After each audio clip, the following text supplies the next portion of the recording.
This is the regular 4 p.m.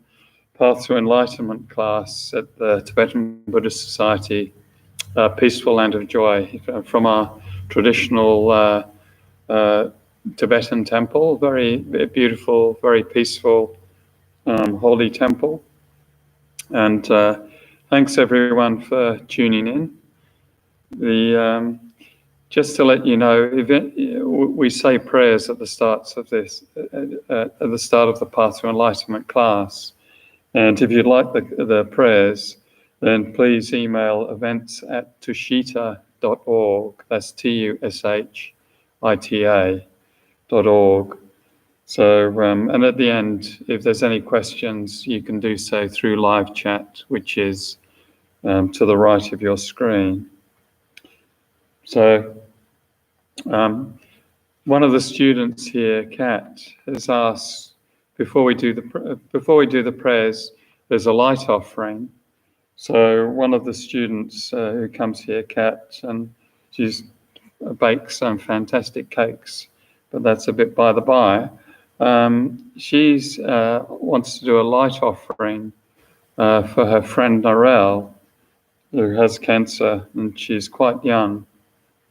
So we'll just pause for a moment, and we make this offering of beautiful lights to all the Buddhas, Bodhisattvas, all holy beings throughout the universe, so they may send a steady stream of healing energy to Narelle and purify her disease, eliminate any cancer and causes of disease, and so she may live a long and healthy and wonderful life.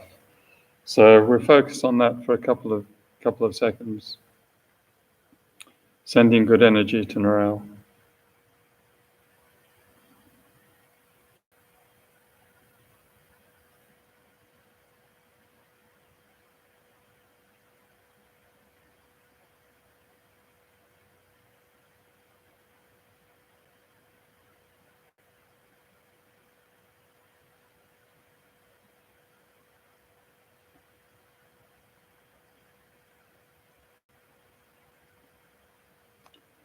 And now we say the prayers. So again, these prayers are compiled by Geshe Acharya Thubten Loden, our spiritual head, marvelous yogi and marvelous great master, scholar, wonderful guru. And he composed this prayer book, Prayers for the Path of Indivisible, Great Bliss and Emptiness. So we start off on page 19 with praise to Shakyamuni Buddha. And we just say the first couple in Tibetan as well as English. Tampa chandindi dijin jepa tachampa yantapa sope sanje ripa dan jatsu tampa dewa jepa diten champa jepa jewe talo Jua Nana Mepa Nadan Minanchi Tompa Sanje Chandende Pajawa Chacha Tupala Jatsalo Chada Jatsu Chiwo. Teacher, Bhagawan, Tathagata, Arhat, perfectly pure and complete Buddha, all-knowing, having poise, Sugata, apprehender of the world, navigator of beings to be subdued, incomparable, teacher of gods and humans, to the Buddha, the Bhagawan, the glorious conqueror Shakyamuni, we prostrate, make offerings and go for refuge. In refuge and bodhicitta prayer. Sangita Dasati Jana Tacha Badrutani Tatsuchi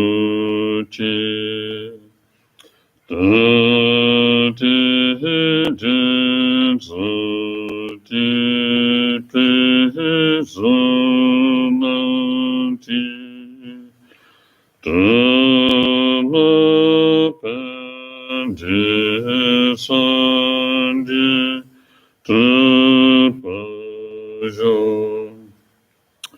the Buddha, Dharma, and Sangha, I go for refuge until becoming enlightened.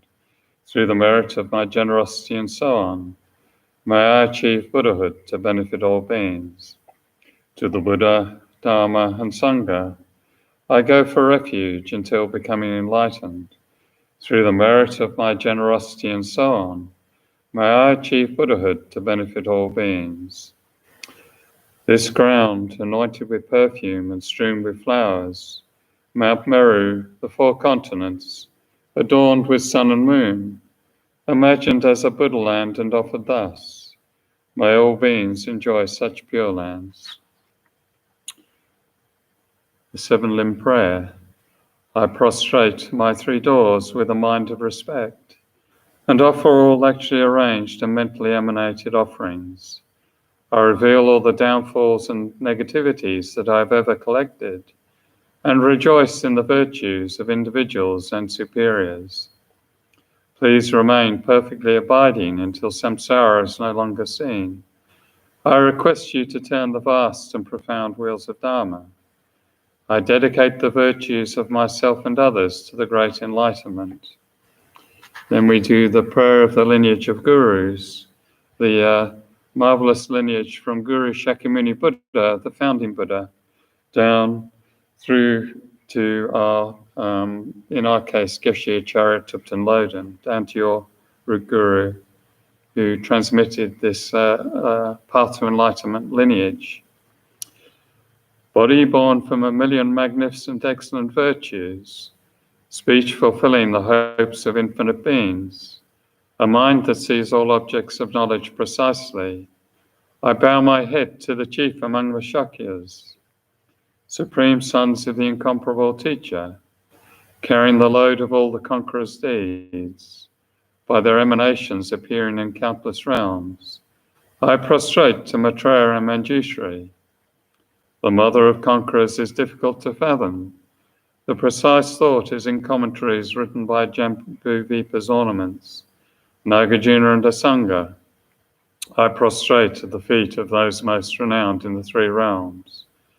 From these 2 great chariots come the excellent lineages of the paths of profound view and vast deeds, their essential points gathered thoroughly and without fault.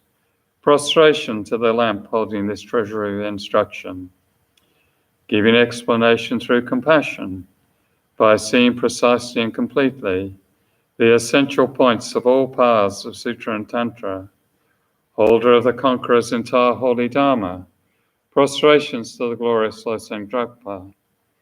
I, seeing all the infinite teachings, supreme way of crossing for those entering the journey to liberation, moved by compassion to deeds skilled in method, prostrations to the spiritual masters who make everything clear. Then we do the prayer of the path to enlightenment. So we generate the aspiration for attaining each of the stages of the path to enlightenment. The kind master is the basis of all qualities, and proper reliance is the root of the path.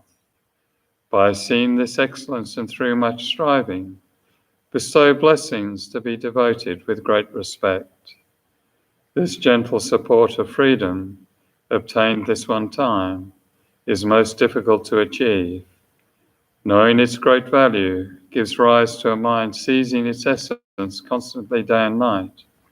Bestow blessings to generate this continuum unceasingly. It is like a bubble in water, this constantly moving body and life. Thus remember the swift collapse of death. Beyond death, like body and shadow, white and black karmic results follow after. By gaining firm certainty in this, the mass of faults, subtle and very subtle, are abandoned, and the accomplishment of all virtuous collections completed. Bestow blessings to ever attain conscientiousness. The qualities of samsara are unfit to be trusted, the door to all suffering. Do not be content with these enjoyments. By knowing its defects, bestow blessings to develop a great aspiration for the bliss of liberation. By that pure thought, great conscientiousness is drawn forth, and mindfulness and awareness of the individual liberation, the root of the teachings. Bestow blessings to make this the essential practice. Just as I myself have fallen in samsara's ocean, all living beings as mother are also like that. By seeing the responsibility for the liberation of beings, bestow blessings to be trained in supreme bodhicitta.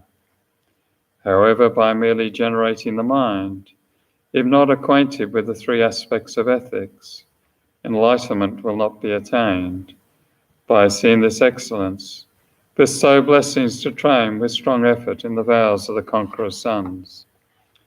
Pacifying distraction toward perverse objects, by way of proper analysis of the perfect meaning, bestow blessings to swiftly and continuously generate the path related to the union of calm abiding and special insight, thus becoming a vessel trained in the common paths, enter the Vajrayana, supreme evolution of all vehicles, bestow blessings to engage the easy path itself, that sacred way of crossing for fortunate beings. The base of practice for the two aspects of attainment is when guarding the pure vows of commitment is found to be genuine and certain, bestow blessings to protect them even at risk of life. Then, by understanding properly the important points, which are the essence of the two stages of the Tantra classes, bestow blessings to practice according to these holy teachings, with continuous effort in the supreme four-session yoga. Like that, may the spiritual friend revealing the gentle path and the friends of proper practice stand firm. Bestow blessings to quickly pacify the masses of outer and inner hindrances. In all rebirths, may I never be parted from perfect gurus and the enjoyment of the glorious Dharma. By utterly completing all qualities, paths, and grounds, may I quickly achieve the state of Vajradhara. So, as usual, we'll start off with some meditation.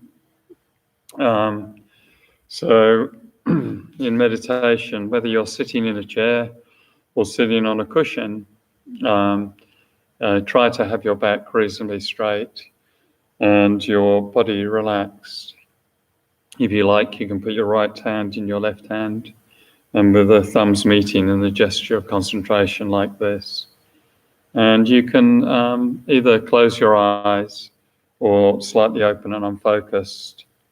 I tend to, just for these video sessions, I tend to keep mine open because they flicker a lot and it looks a bit weird.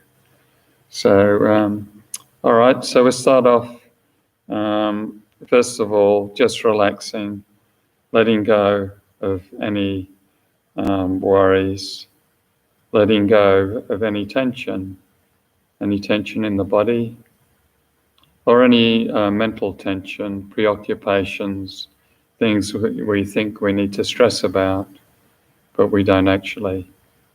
So we're going to have a holiday from those by releasing them with the out-breath, releasing all tension or preoccupation or worries, letting them go with the out-breath.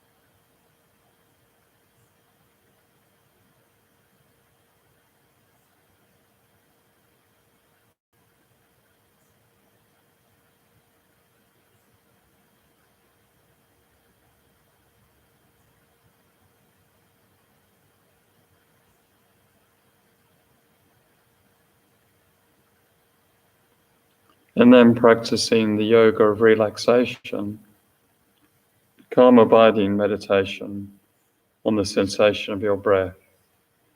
So find the object of meditation, the mere sensation of the breath, either the wind at your nostrils as you breathe in and out, or the movement in your tummy, in the abdomen. So bring that to mind, the mere sensation of your breath.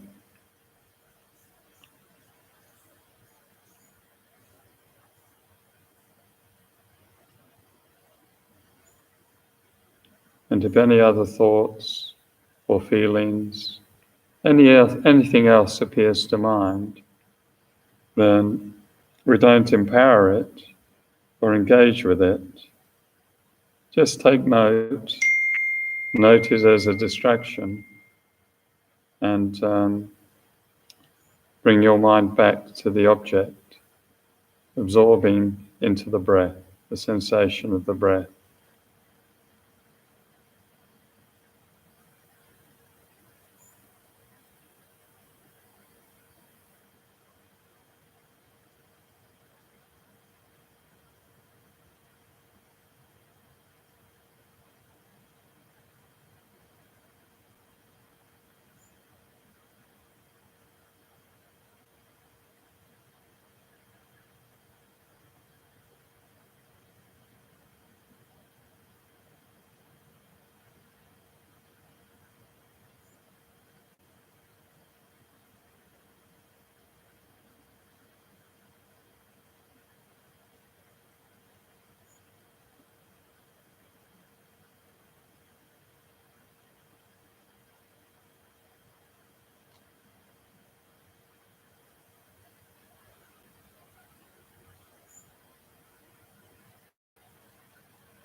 And this is like an inner holiday, that we have a bit of a break from our busy mind, from thinking,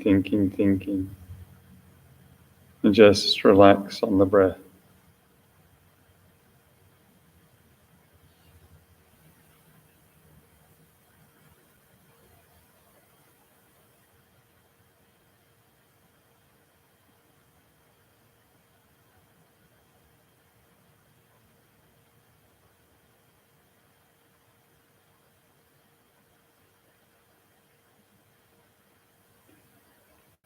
And now we've settled the mind a little bit, we can generate our motivation for the practice to ensure we're not wasting time with this study of the path to enlightenment, to ensure it becomes a cause of your own enlightenment. We endeavor to generate bodhicitta, the mind of enlightenment. And we can do so by focusing on the kindness that's been shown to us in this life, the immeasurable kindness, and generating gratitude. So going back to the beginning of your life, inside the womb, and you spent 9 months inside the womb, protected, being nourished, being cared for. Probably a great discomfort to your mother, carrying this enormous weight around, with back pain and so on.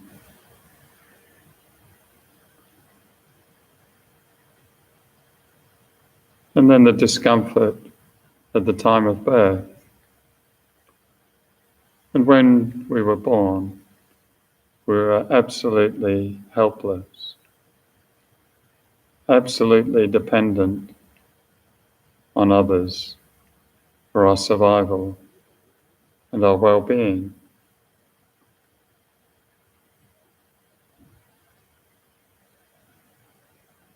So our kind parents, or those who are looking after us, then cleaning up after us, responding to all our cries, our demands for food, and demands for attention, feeding us,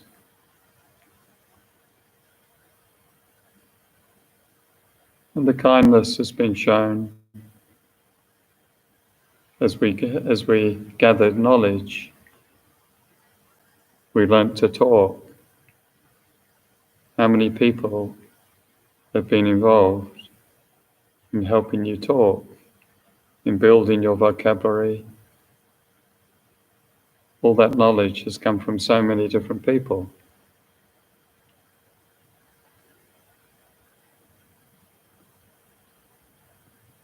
And then being supported through school and so on.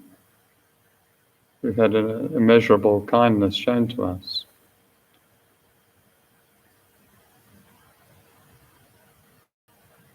And not just by those who are directly caring for us, but we've also benefited in every aspect of our life by so many others. Every part of our life is dependent on a huge number or a huge network or chain of other living beings.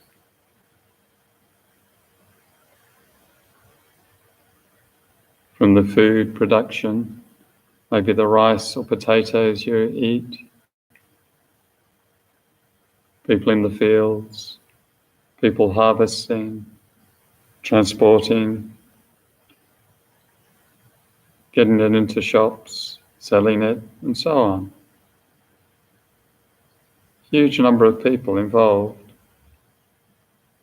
and we get the benefit of the rice or the potatoes.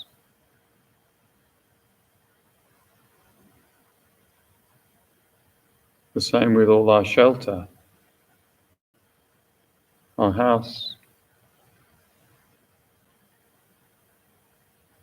the timber, the steel, the concrete, the bricks, and so on. All the fittings in the kitchen, the bathroom, the cupboards. Each thing in our life,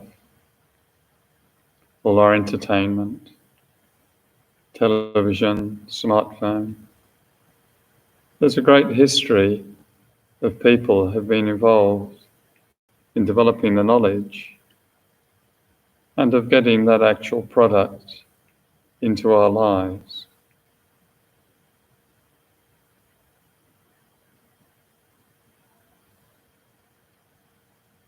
So we've benefited enormously from numberless living beings. And so from that point of view, we can say these beings have been extraordinarily kind to us. They've benefited us.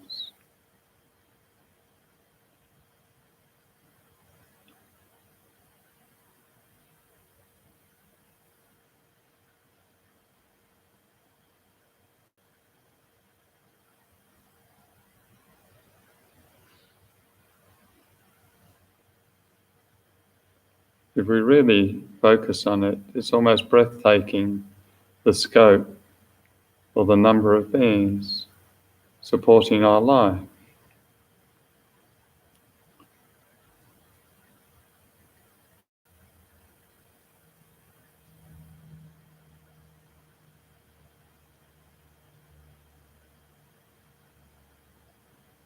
And so we can generate gratitude for that and the wish to repay kindness.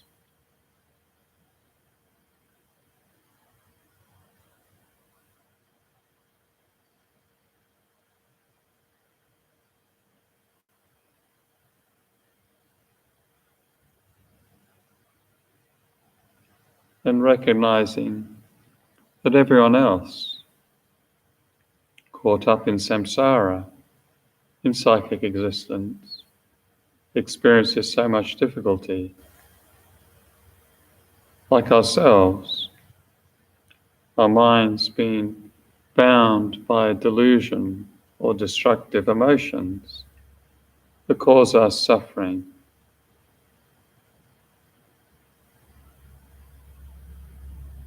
So great ongoing experiences throughout life of dissatisfaction, never really feeling content or at peace. Other living beings, we all experience tension, anxiety, and worry.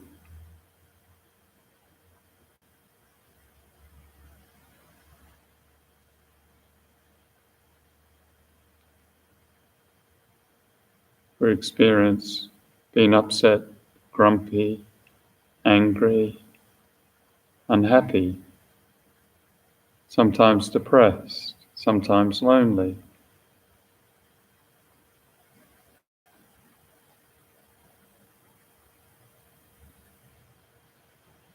We experience the difficulties of getting old and the difficulties of sickness, though we don't wish for it.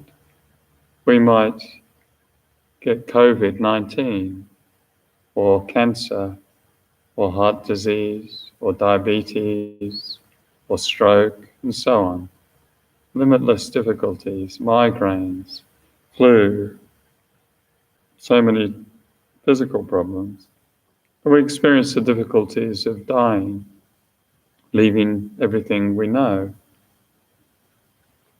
and of people we love dying, though we don't wish to be separated from loved ones. We are in psychic existence.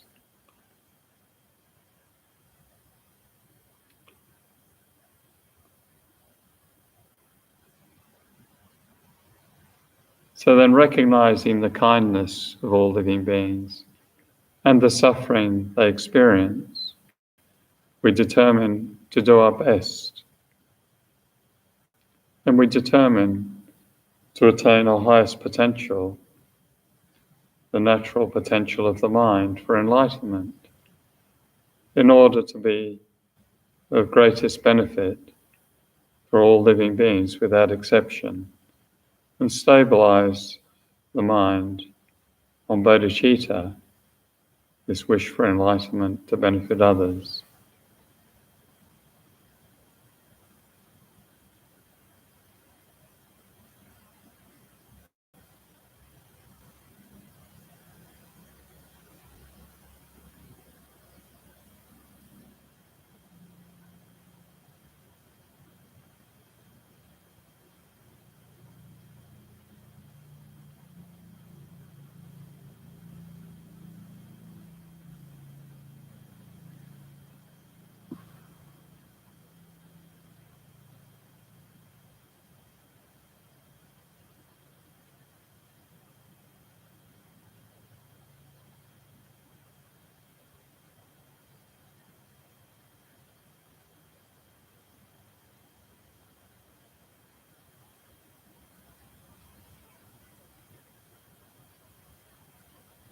And for that reason, we practice this study of the path to enlightenment today. Okay, we can finish the meditation. So today we're studying this text, The Path to Enlightenment in Tibetan Buddhism. It's by Geshe Acharya Thubten Loden, recognized around the world as highly authoritative, a magnificent sort of compilation of so many of the Buddhist teachings. And Geshe likened the path to enlightenment to a master key, in that, for example, a hotel has a master key, and that key will open all the doors in the hotel, whether it's to the cleaning room or to the the lounge room or bedrooms or whatever. In the same way, the path to enlightenment is like a master key that will open, Geshe said, all doors to realization, all doors to the high realizations, so a peaceful, joyful liberation, enlightenment, and so on. The path to enlightenment is the key to, if we want to open those doors, we need to. So if we want to be free from, for example, anxiety, too much worry and stress, then we can use the path to enlightenment, open the door to calm abiding, the practice of calm abiding, developing our concentration. We use those methods. If we want to overcome our tendency to be upset and angry, grumpy and so on, then we need to open the door to the section, the perfection of patience. So we can develop patience like a deep, still lake, irrespective of what's going on around. The mind's not being disturbed. If we are troubled by loneliness, we experience a lot of loneliness in our lives, then we can open the door for connecting at a heart level to others with all the teachings on developing love, developing compassion, developing bodhicitta. Then, that's the path of section on great scope. If we feel we've never really felt free in our life, we've always felt, we've never really known what inner freedom feels like, and that's probably most of us, then we can open the most profound door, and that's the door to the wisdom knowing the ultimate nature of reality, the emptiness nature, realizing selflessness, realizing egolessness, emptiness of I. So it's a master. The path to enlightenment. Basically every issue we have in life, there is the remedy here from this unbelievable compilation of all these teachings from the Shakyamuni Buddha himself and the great practitioners and so on, all condensed into this path to enlightenment. So we need to treasure the path to enlightenment. It's a book for life. It's not a book you skim through, and we can focus on the meditations within it again and again, and gradually, step by step, slowly, it will make an impact on our minds. And because Dharma, the one distinctive thing about the Buddha Dharma, the holy Dharma, is that it's non-deceptive.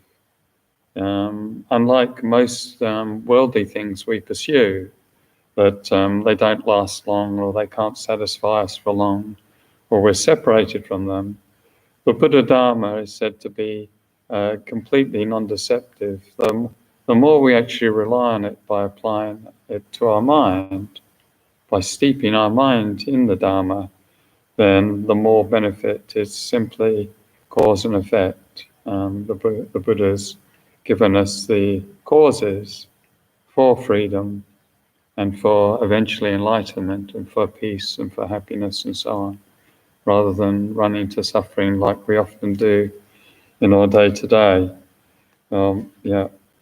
So we're up to training in the Bodhisattva deeds, the 6 perfections, 6 transcendent actions that, having generated bodhicitta, we try and train in these 6 perfections. So it's the perfection of generosity, perfection of ethics, perfection of patience, perfection of joyous effort, the perfection of concentration, and the perfection of wisdom. And even though most of us probably haven't generated spontaneous bodhicitta. We're not bodhisattvas, but nevertheless, we can train in these 6 perfections, and it will enhance our life. It'll benefit the here and now, and it will also create causes for enlightenment, whether it's in this life or 10 lifetimes hence. Training these 6 perfections is enormously useful. So we're up to the perfection of ethics, and last week we had a look at trying to understand what actually ethics is, because it's hard to understand how we during our life we are continuously making value judgments. We do carry our own ethical framework, and it's a consequential thing. So we had a bit of a look at that last week, and also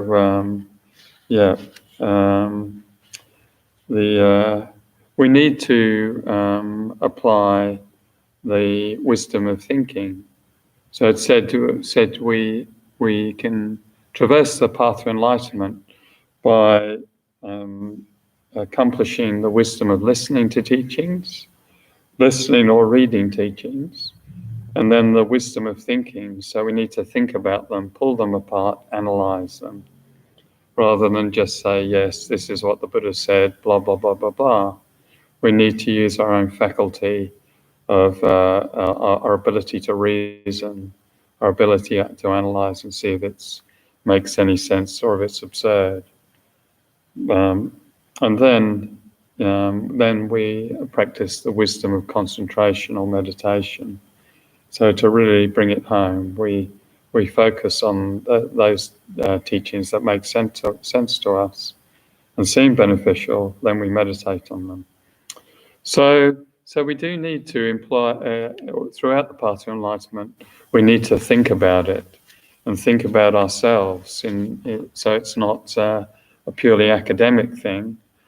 And so with regards to our own ethics, we can think about where did we get our ethical framework, our values of good and bad, and so on. Where did we get them from? Where did you get them from? Did you get them from your parents, or from people at school, or the society you grew up in? Have you modified your ethical framework through reason, or through thinking about what's good and what's bad? Have you modified it through how things feel to you? If someone does something, how it feels. So is that how we've built our framework of what's good and bad? Or is it like does it feel like a very sort of instinctual thing? So we can think about that. Do our feelings give rise to our ethical framework? If something feels good or feels bad, then we sort of establish that that's a bad thing, that's a good thing. Or does our ethical framework then give rise to our feelings? So we've been brought up to believe this is good, this is bad, and then does that generate a good or bad feeling when we see someone doing such a thing? So we can have a bit of a look at that. And we need to clarify our own tendencies. We need to know ourselves in terms of ethics. So often, for a lot of us, it's not clear. We might have one code we adopt for when we're in public, and one code we adopt when we're on our own. We relax a bit. We're not quite so trying to appear a bit more perfect when we've got our public face on. So, and we can question ourselves, what do we do when other people or other beings are being harmed? What degree of inconvenience are you prepared to undergo, or even danger are you prepared to undergo to support other living beings? So, if it's cold and you see an insect in the shower, are you prepared to turn off the hot water and put the insect outside. Or if you're driving along and you strike a bird, do you stop and see if the birds, you pull over on the side so you're not going to cause an accident, and see if the bird's okay? Or you can, take it to a vet or put it in a box and let it rest and maybe recuperate. If we see someone in a car accident, are we prepared? If we see an accident in front, are we prepared to stop and be a witness? If we see someone being harmed, are we prepared to stop and support them? Or to what degree, if it looks dangerous? So we're continuously making decisions, ethical decisions, and it sort of changes a fair bit with regards how we're feeling at the time. Are we feeling tired, and so on and so on? But how much are you prepared to give others? Like, how much of your headspace are you prepared to think about other people and their difficulties? How much time are we prepared to think about others? How much time are we prepared to give others when they need it? How many smiles are we prepared to give in a day? So it's quite often quite hard to do. The first thing in the morning at work, per se. Or even how much, in terms of possessions or money, are we prepared to give to others? So, yeah, we're ordinary beings, like bodhisattvas, people who have actually spontaneously generated bodhicitta. Then they're all in. They're not half in, half out, depend how I feel. They're actually all in, supporting other living beings. That's their commitment, that's their goal. And whereas we tend to calculate how much am I prepared to do and can I be bothered and so on. But Geshe Acharya Thubten Loden, our spiritual head here at the Tibetan Buddhist Society, who passed away in 2011, but he lived here he lived in Australia since 1976. And those of us who lived with him for a long time, like 20, 30 years or so on, then really got a sense that his whole life was about others. His whole life he was continuously making time for others, giving advice to others, helping with healing of others, people going through emotional difficulties, giving spiritual advice, giving money, creating charitable drives for things like farmers' drought or bushfire, or both here and in Australia, and overseas. He was continuously working for others and trying to stimulate our own sort of wish for enlightenment, our own wish to realize our potential and overcome our sort of all the suffering we create. So Geshe was a really good example of that, of what is possible with the practice of ethics. But so anyway, last week we looked at the baseline Buddhist definition of ethics, which is the virtuous thought to abandon harming others and abandoning the thoughts that are the basis of harming others, like thoughts of anger and resentment and jealousy and so on. So, that's the definition given in the Path to Enlightenment.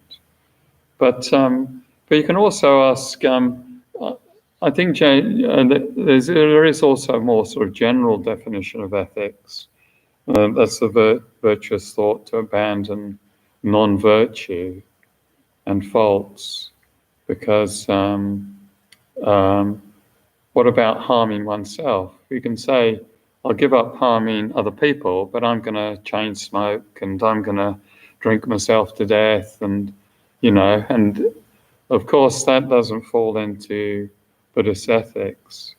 Like as a Bodhi, the bodhicitta has two aspirations: the aspiration for helping others, other living beings, overcome suffering, but also the aspiration for one's own enlightenment. And we definitely can't get to enlightenment if we're harming ourselves. We need to really cherish this extraordinary birth we've got, this freedom, this human birth, and this our capacity, our mind. And we don't want to harm ourselves with non-virtuous thoughts and the tendencies that we naturally have, our negative tendencies. We're going to try and stop harming ourselves with those, and we want to respect our body and look after it. So, yeah. So we definitely can't harm ourselves. So bodhicitta it sort of contains a commitment to abandon non-virtue. So non-virtue isn't just this sort of textbook thing out there.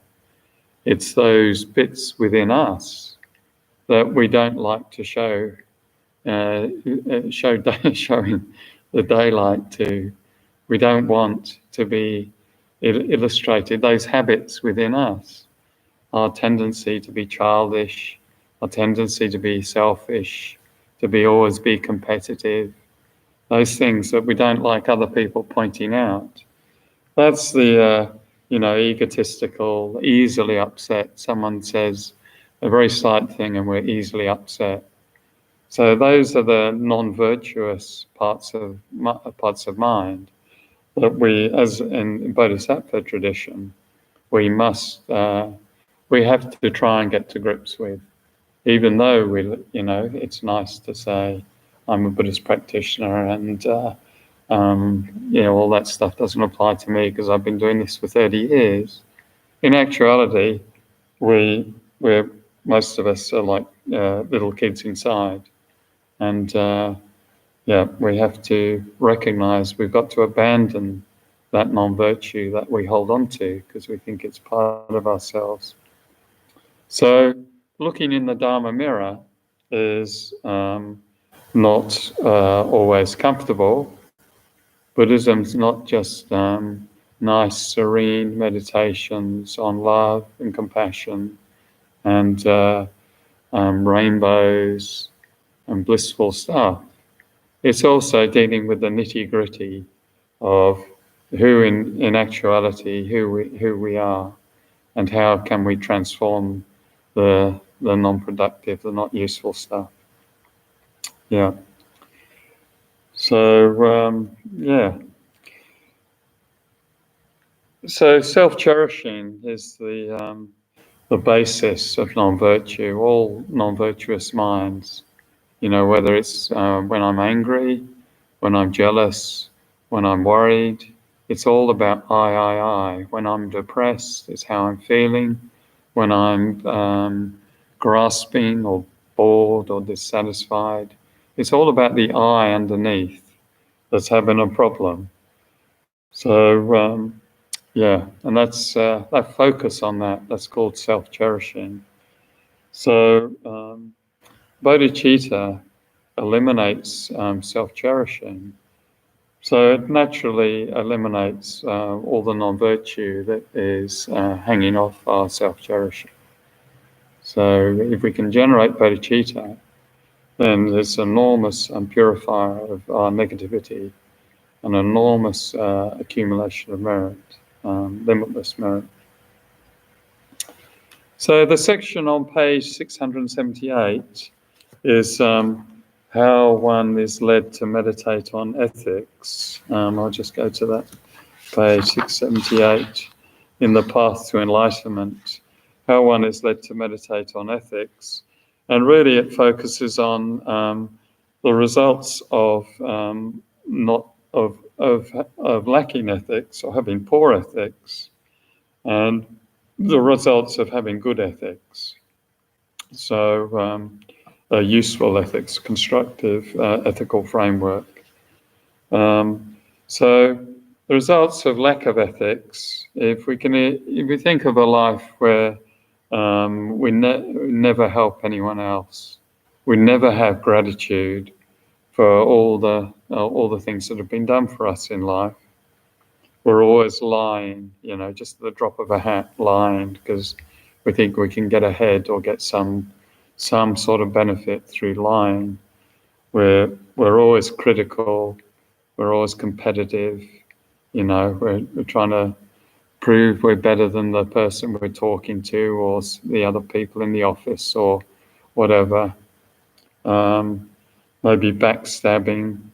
So nice to someone's face, and as soon as they're out, we're having a go at them. We might be cheating or swindling or stealing from people. Whether it's from the shared fridge or whether it's from stuff in the office or whatever. Grasping after power. Try sort of on some trip of where we like controlling others or some sense of dominance, or bullying or abuse and so on. So they're all sort of results of that sort of a lack of ethical behaviour, and it gets more consequential the more the powerful the person is. So has more effect on other people. So, for example, with this COVID-19 lockdown we've got at the moment, and there's always a difficulty balancing when to end social isolation, and when to get the economy going. But if, for example, I'm not saying this is the case, but if there, for example, are politicians motivated by personal gain because their share portfolio has fallen or their businesses with, they own cafes or hotels or whatever, then business is collapsing. If that's part of the motivation to end the social distancing, and then it can have a big consequence. If the timing's wrong, then of course it can cause more epidemic, more sickness, more death. Then, so people in powerful places, it's very important that they have good ethics.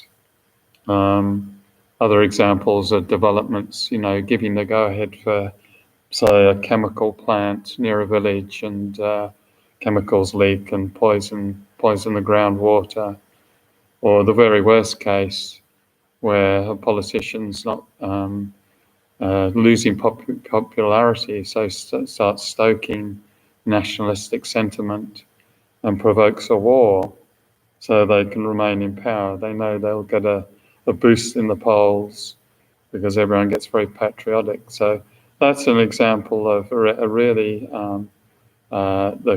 terrible consequences of poor ethics. So poor ethics has causes many problems. I'll read a quote from Shantidevas engaging in bodhisattva deeds, and Geshe really liked this quote. He read it many, many times. It says, "Having found such leisure, if I do not become acquainted with virtue, there's nothing more deceptive than this. There is nothing more foolish than this." So, having found such leisure, is talking about this. We have a birth of leisure and fortune. This human life we have currently is it's said to be a perfect human rebirth, or a birth of leisure and fortune, because it has freedom from lots of difficult restrictive states that many living beings have, such as animals or humans that are born in difficult conditions or in oppressive societies. We have freedom from those restrictions at the moment, and we have many endowments or good characteristics of our life. that allow us to develop. So we've got, if we're lucky enough to be born in an affluent country, so we have time on our hands where we can actually develop the mind. We've got access to spiritual teachings, for example, to the Buddha's teachings, and we've got an interest in studying the mind and developing the mind, and this is called perfect human rebirth, and it's rare and precious. So Shantideva was saying, having found this leisure, this extraordinary rebirth with all its opportunity, then if we engage in non-virtue, so virtue is one of those good old-fashioned terms the Greeks used a lot, the ancient Greeks, they used to debate how do you live a virtuous life.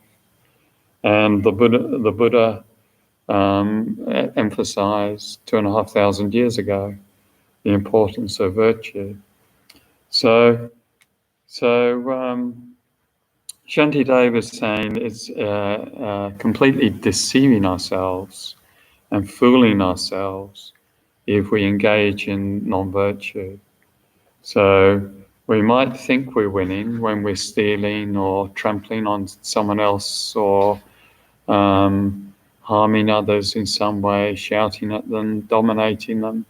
We might think we're coming out on top because we won the argument. But Shantideva is saying we're completely deceiving ourselves because everything we do makes an imprint on the mind. All non-virtue, it damages our merit, our positive energy, the cause of happiness. It establishes black karmic seeds or negative karmic seeds that will ripen in the future.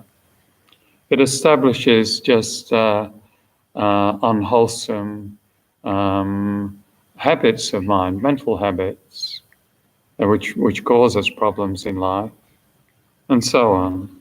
And particularly at the end of our lives, then we really realize we've been deceiving ourselves. Because at the end of life, is said to be the most important time of our life, because it will project our next reality, our next rebirth. So just as your mind now is projecting your reality and establishing particular types of relationships in dependence on how your mind is, then at the time of death, how your mind is will will project the future reality, your next rebirth. And through non-virtue, we can get towards the end of our life and feel pretty empty inside. We don't have inner resources. We haven't been developing our compassion. We haven't been developing our love for our wisdom. We haven't been relying on holy teachings and holy objects. And so we can feel a bit, we haven't got much resource at that crucial time. So we don't want to die with an empty hand. We want to die very happy with the way we've lived life and what we've done and how we've supported others, and a sense of, we've done our best. So, yeah. So another disadvantage of non-virtue is our minds are always agitated. If we're sort of bound by delusion, we're always upset, we're always grasping, then we go and sit on the meditation cushion and try and focus just on the breath.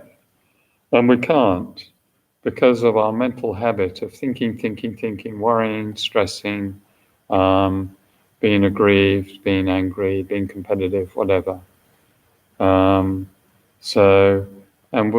The trouble with not being able to concentrate or have a stable mind is we can never really relax. And all of the path to enlightenment, all of the subjects depend on good concentration. We need to be able to focus on, for example, patience, to develop our patience. We need to be able to focus with good concentration on the methods for developing our love and compassion, for them for it to permeate our mind. So it's very important. So the Path of Enlightenment quotes the Buddha, Shakyamuni Buddha. He said, aspiring for liberation, for practicing non-virtue, is like a blind man looking in the mirror. So, a blind person, a mirror reflects light. So if your eyes can't perceive light, there's no point looking in a mirror. You won't get anything back. You can look at the internal mirror, but an external mirror is, the Buddha is saying, it's a waste of time. And in the same way, the Buddha said, aspiring for liberation, for practicing non-virtue, it's a waste of time. So we all want freedom, actually having freedom from suffering, freedom from sort of negative, habituated states of mind, from confusion, from being upset. We want that freedom, but there's no point wanting it if we practice non-virtue, because we're not establishing the basis of freedom. We'll always be chained by our delusion and by our karma if we don't make an effort to practice ethics. Another disadvantage with non-virtuous life is just in the here and now, our minds will be troubled. So, you harm someone and then you just, you can't settle, or you might have a habit of harm and a habit of sort of aggression, being aggro, and we're never really comfortable within ourselves. There's always something nagging away, trouble with the conscience. And so we don't have any ethical awareness, and it's like we're in denial, like we're jumping into a river in Egypt, in denial. No, but so it might cause a lot of problems if we don't have ethical awareness and we're harming others, but something within us, our conscience, is troubling us. Then that can translate to sort of agitation and worry and moodiness, or aggression, or sort of hiding that part inside that we think's bad, or so it's no good. Can cause negative energy, bad moods, problem sleeping, problem digestion, and so on. So it's good if we can cultivate our ethical mindfulness, then we become more sensitive to the unease.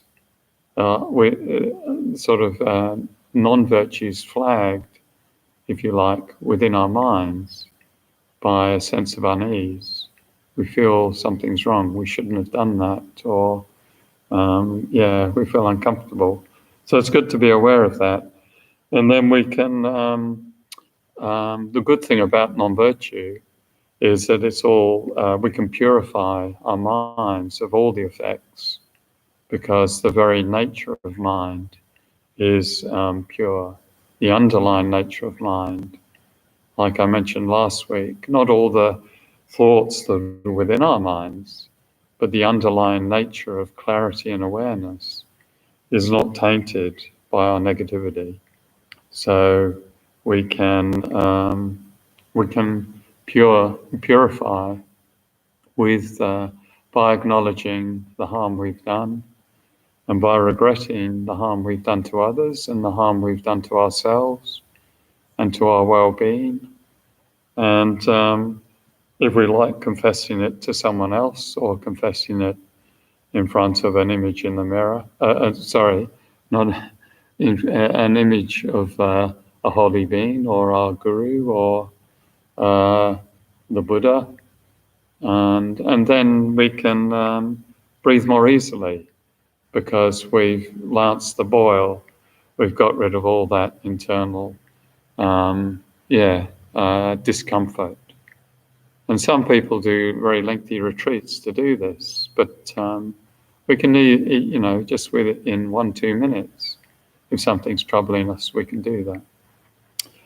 So another disadvantage is page 80, 680, Chandrakirti, from engaging in the middle way. It says the wealth from giving ripening in bad migrations is due to being losing his legs of ethics. Having completely spent both principal and interest, he will be without wealth in the future. So practicing generosity is said to be the root cause of future wealth and future rebirths. But Chandrakirti is saying we lose that good result. It might only last a short time if it's not supported by ethical conduct. So, it's so. For example, you might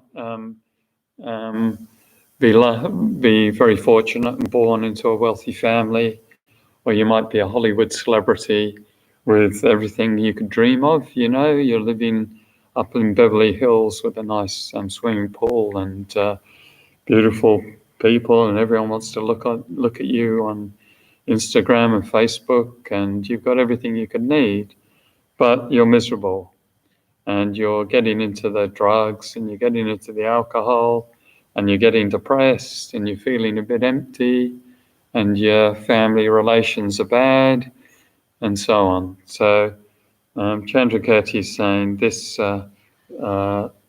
good conditions and wealthy conditions, if they're not supported by good ethics, abandoning harming others and supporting others, then we don't get the good result. Similar, it's like the good actions are tainted by the negativity.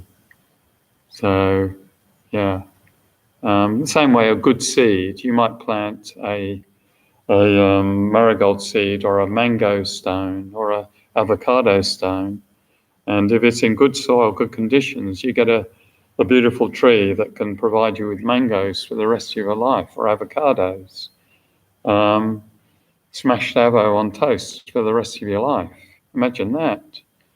But if the soil, the supporting soil, is got poison in it, then the avocado stone may sprout and then very quickly wither.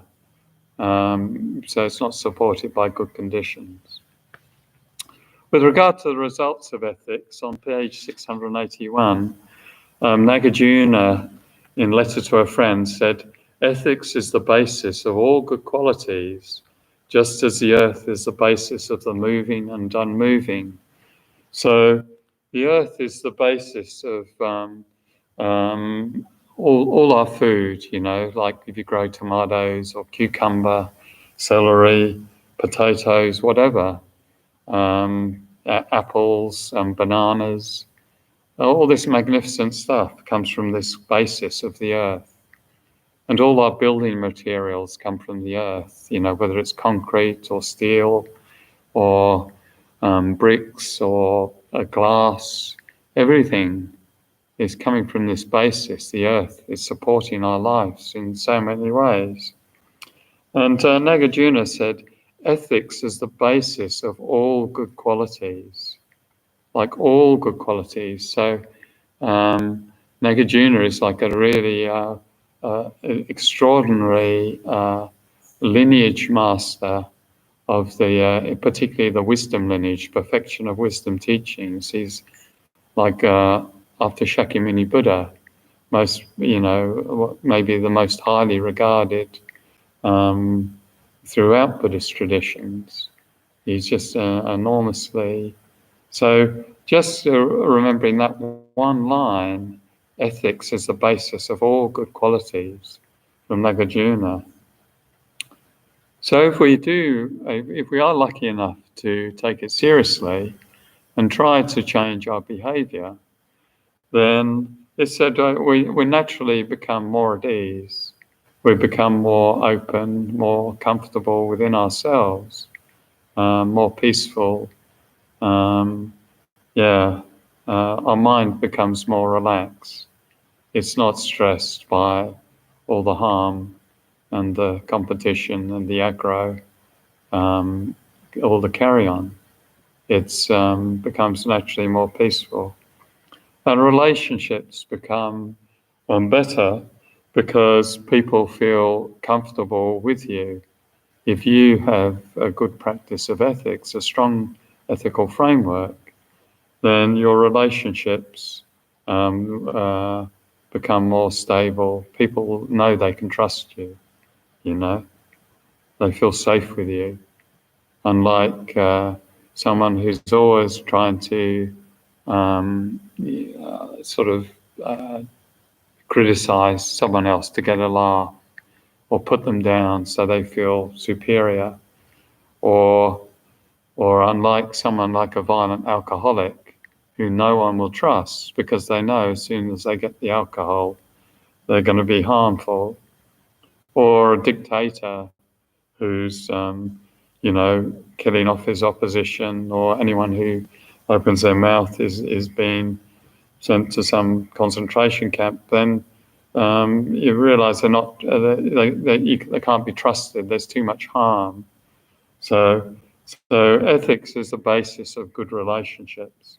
The ancient Greeks said you need to have a good life, you need to practice ethics. It's the foundation of a good life. And in Buddhist tradition, it's exactly the same.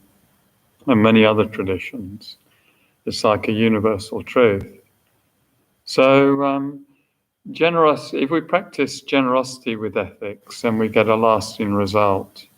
And the example given in the Path to Enlightenment is like having a bird needs two wings to fly. We need to practice the perfection of generosity with the perfection of ethics. And then we all gain a good rebirth, a good human rebirth with resources. So we're able to practice the path to enlightenment. We're able, with the resources, to benefit others. The Buddha taught three pitakas: the Vinaya, the Sutra, and Abhidhamma Pitaka. And they're called the three baskets of teachings. And according to the Tibetan tradition, they sort of correspond to, similar to the three high trainings, the teachings on ethics, concentration, and wisdom. And the Buddha taught the Vinaya Pitaka first, the teachings on ethics, because developing concentration and developing wisdom depend on that foundation. And the Buddha also said that we should regard our practice of ethics as a precious possession. It's like a beautiful ornament. It's not something that, like generally when we do an action, you might sort of help someone or give someone something, and we might think that action's finished. But it's made an imprint on the mind. It's established positive karma.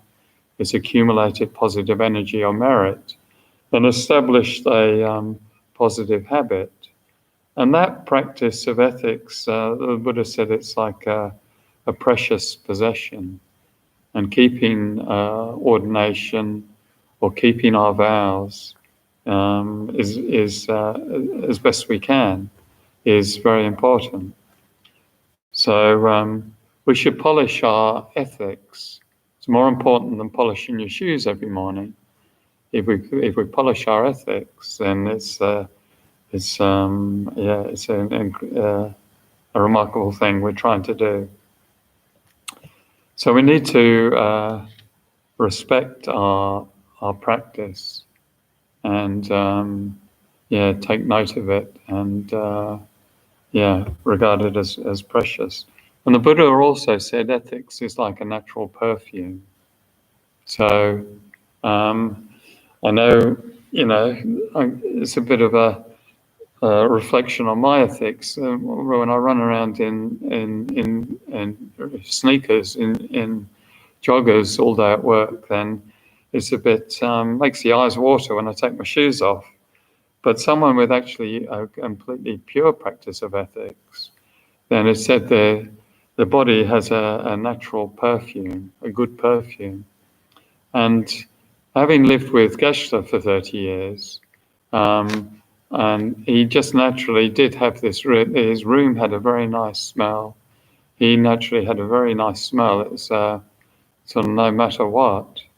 And even after he passed away, his body still, there was absolutely no, he had a very nice sort of presence. It's almost like an atmosphere or presence. So with virtue, with ethical, with virtuous actions, our physical actions become non-harmful. We stop harming others and other living beings, other insects and animals and so on. Our speech becomes more gentle, so both gentle in content and ideally more gentle in tone. Not just showing a public face, but if it's coming from an ethical basis, then from a good heart, then that's what we're trying to achieve. We're not just trying to put on a nice presentation. And the most important thing, we try to develop thoughts with no malice, with no ill will, no harm. And one thing about ethical actions, or generally any actions, sociologists have shown they're contagious. So if someone gives up smoking, other people in that group give up smoking. If someone goes on a diet, other people start going on a diet. And it's the same with ethical actions. If we try to do better than we have in the past and practice our ethics, then it starts to rub off. So it's good to be associating, because other people's actions rub off. It's good to avoid non-virtuous friends if you can. And what that means is, for example, if you've given up alcohol and then all your friends are trying to get you down the pub to drink, then they're not supporting you with you protecting your health and your well-being. The same with smoking, or the same with, whatever harmful activity. So we do get influence. We're not islands. And so it's quite good to, if you can, and particularly with ethics, is to not be, don't surround yourself with serial killers, for example. Or don't surround yourself with people who think it's okay to be abusive. And a good example of that easily influenced. So I was reading on the web one study where 600 students were asked to give electric shocks to other people, and only 5 of them refused to do so. So that says something about ethics. And apparently, if we're told to do something or asked to do something, then we think less. We don't consider consequences so much because we don't think it's our responsibility. So Buddhist practice is we have to take responsibility for all our actions and speech and our thoughts, and try to do better if we can. All right, I think in the Path of Enlightenment, Geshe mentions that in the Tibetan monasteries, in the great monasteries, there's the practitioners of pure ethics who are the most respected. It's not the great scholars, the people with high names and high reputations. It's the people with pure practice of ethics. So we can step by step try to be more aware of our effect on others, and yeah. So I'll probably finish the talk here, and we'll do the prayers on. I can never remember the page. Is it about 30, 28, 31? 31, the final prayer of the graduated path. By the two collections vast as space, amassed with effort for a long time, may I become a chief of conquerors, a guide for all beings whose mind's eye is blinded by ignorance. Also in all lives while not yet come to that, may Manjushri favour me with his compassion, finding the supreme path, complete with all stages of the teachings. May I please the conquerors by practicing well, by my precise understanding of the essential points of the path, with skillful means drawn along by strong compassion, and by dispelling the mental darkness of beings, may I uphold the conqueror's teaching for a long time. Where the supreme precious teachings has not spread, also where it has spread but become degenerate, with a mind deeply moved by great compassion, may I make clear this treasure of benefit and bliss. The stages of the path excellently established by the marvelous deeds of the conquerors and their sons give glory to the minds of those aspiring for liberation. May the conquerors' deeds be long preserved. May all humans and non-humans who remove the obstructions and establish conditions favourable to cultivating the excellent path never be parted for all of their lifetimes from the purest of paths which the Buddhas have praised. When someone makes effort to practice properly the 10 points of conduct of the Supreme Vehicle, may he always be assisted by the mighty protectors, and may oceans of good fortune spread out, reaching all. Then page 34, just the general dedication. Devadi Tibukum Sanahan Yehishi Zozojin Sanahan Yehishi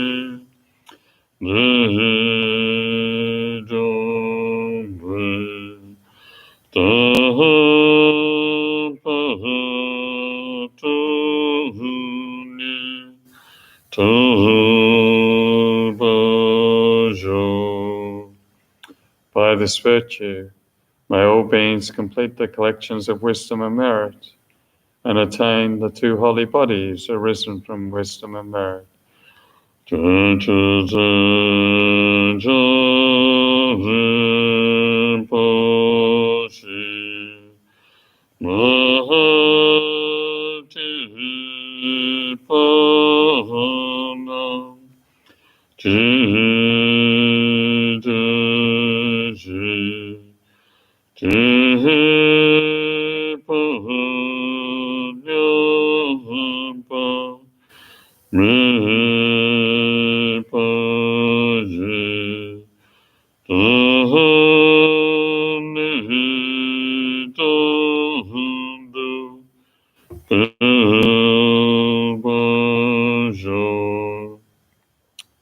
May the precious superior mind of enlightenment be generated in those who have not yet generated it, and not decrease in those who have developed it, but increase continuously.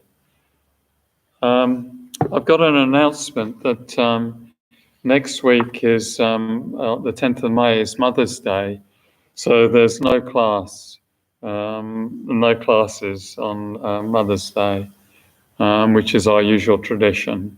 So we've got to respect our very kind mothers who give us so much in life.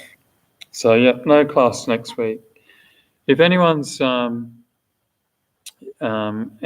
any questions, then feel free to send them through in live chat, and we'll try to answer.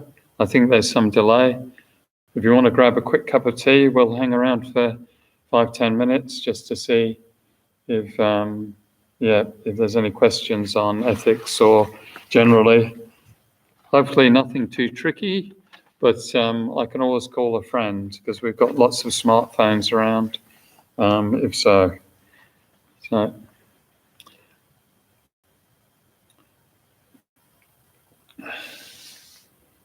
while we're waiting, big thanks to Mckibben and Jonathan and the whole team that's enabled us to live stream, because we've got very poor both our cellular reception for our phones here and also our DSL connection. They're not the best. So they've done a marvelous job finding various technologies to keep this ball rolling.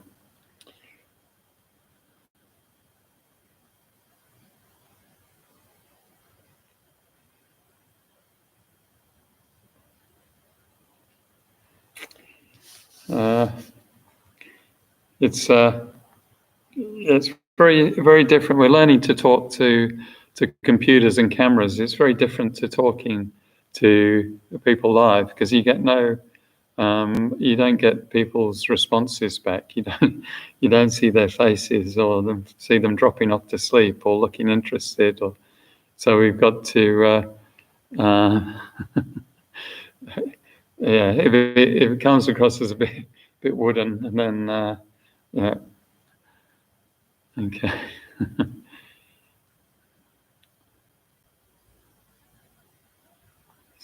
So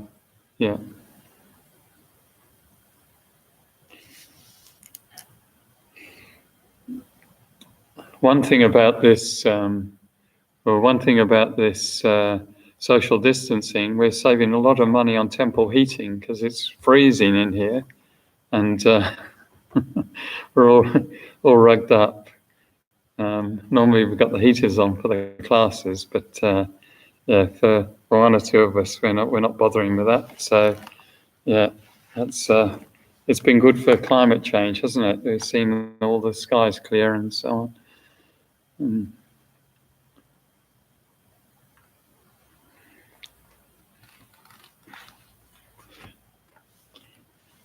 It's good actually teaching these subjects, because it makes you realize how myself I'm not practicing this as I should, and really regarding ethics as a precious possession that I should be protecting. And so it's very good to have that opportunity and that reminder that all of our actions count. And it's important.